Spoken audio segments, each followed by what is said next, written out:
Hallelujah.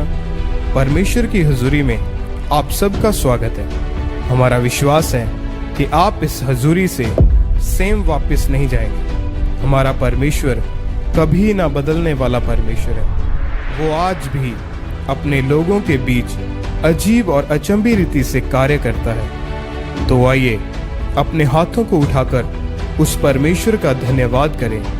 हमारा परमेश्वर वो परमेश्वर है जिसने लाल समुद्र को दो भाग कर दिया, जिसने दानियल को शेरों की माद में जाने से बचाया, जिसने दाऊद को कभी भी हारने ना दिया। उसने हमें इतना प्यार किया कि उसने अपना इकलौता बेटा प्रभु यीशु मसीह हमारे लिए दे दिया। हमारा विश्वास है कि आप इस हुजूरी से सेम वापस नहीं जाएंगे। जो मसा, जो दर्शन, जो अभिषेक परमेश्वर के दास हमारे आत्मिक पिता के ऊपर है, अगर आप भी पूरे मन से उसका हिस्सा हैं, तो आप अपने जीवन को, अपने परिवार के जीवन को और अपने आसपास के जीवनों को बदलता हुआ देखेंगे। परमेश्वर की हुजूरी, उसकी प्रेजेंस, उसकी सामर्थ्य यहाँ मौजूद है आपको छुटकारा देने के लिए। आमीन।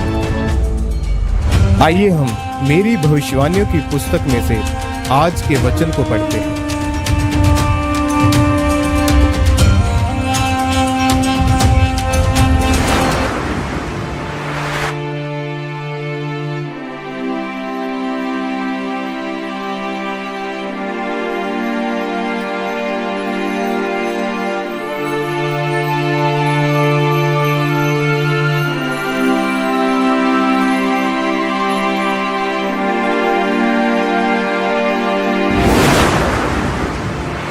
आनंद और खुशियों का दिन।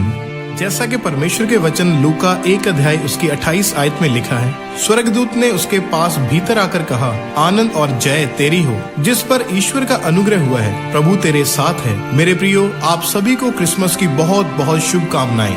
आज के दिन हम सब और पूरी दुनिया में लोग इसलिए क्रिसमस मना रहे हैं क्योंकि आज के दिन 2000 साल पहले प्रभु यीशु मसीह पूरी दुनिया के लिए खुशखबरी और जय के रूप में पैदा हुए। जिस तरह सैकड़ों साल पहले प्रभु यीशु मसीह के लिए भविष्यवाणी हुई कि इस जगत के उद्धार के लिए एक बालक पैदा होगा जो पूरे जगत का उद्धार करता होगा और लोगों को उनके पापों से छुड़ाकर उनका उद्धार करेगा। मेरे प्रियो, आज का दिन हम सब के लिए आनंद और खुशियों का दिन है, क्योंकि प्रभु यीशु मसीह के जन्म से पहले सारे जगत के लोग अपने उन्हीं पापों में, बीमारियों में, श्रापों में जीवन बिता रहे थे जो आदम और हव्वा के पाप के कारण उनके वंशों से चले आ रहे थे। लेकिन जिस तरह बाइबल में यूहन्ना 3 अध्याय उसकी 16 आयत में लिखा है कि परमेश्वर ने जगत से ऐसा प्रेम रखा कि उसने अपना इकलौता पुत्र दे दिया, ताकि जो कोई उस पर विश्वास करे वो नाश ना हो परंतु अनंत जीवन पाए। जो पवित्र परमेश्वर स्वर्ग में विराजमान है,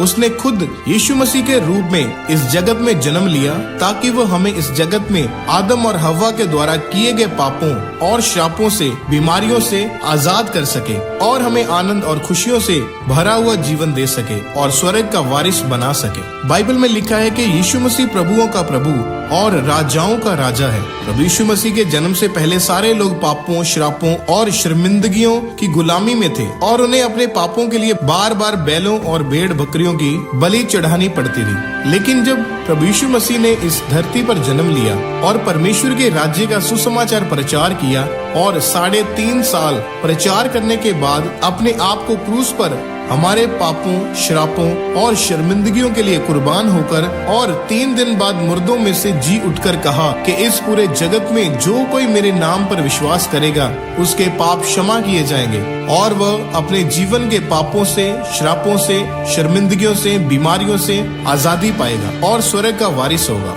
इसलिए आज का दिन हमारे लिए खुशियों और आनंद और जय मनाने का दिन है। मेरे प्रियो, आज जो कोई प्रभु यीशु मसीह पर विश्वास करता है वह उद्धार को प्राप्त करता है। इसलिए आज जब आप गवाहियों को सुनते हैं कि मैं शर्म का मारा हुआ था, मेरे कोई बच्चा नहीं होता था, और जब मैं चर्च में आया तो परमेश्वर ने मुझे बच्चे की आशीष दी।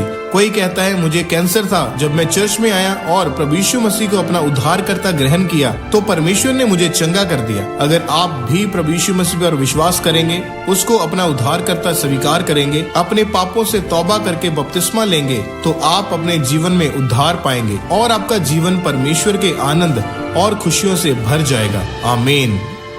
इस वचन का अंगीकार करें। सर्वशक्तिमान परमेश्वर, इस वचन के लिए मैं आपका धन्यवाद करता हूँ। परमेश्वर, मैं आपको अपना उद्धारकर्ता ग्रहण करता हूँ।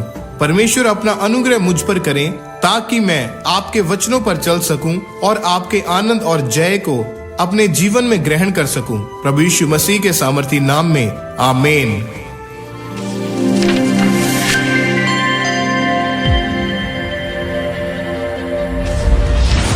क्या आप जानते हैं, पौलुस और सिलास जब बंदी गृह में थे तो उन्होंने अपनी बंधुआई में परमेश्वर की आराधना करनी नहीं छोड़ी, और इसी कारण परमेश्वर ने एक बड़े भूकंप के साथ बंदी गृह को हिला दिया और उन्हें आजाद किया। तो आइए हम दिल से नाचते हुए उसकी आराधना में चलते हैं। जैसा कि बाइबल में लिखा है, परमेश्वर के गीत गाओ, उसके नाम के भजन गाओ, उसका धन्यवाद करो, 10 तार वाले बाजे और बांसुरी बजाते हुए उसकी स्तुति करो। तो आइए हम अपने हाथों को उठाकर उस महान परमेश्वर की आराधना में चलते हैं।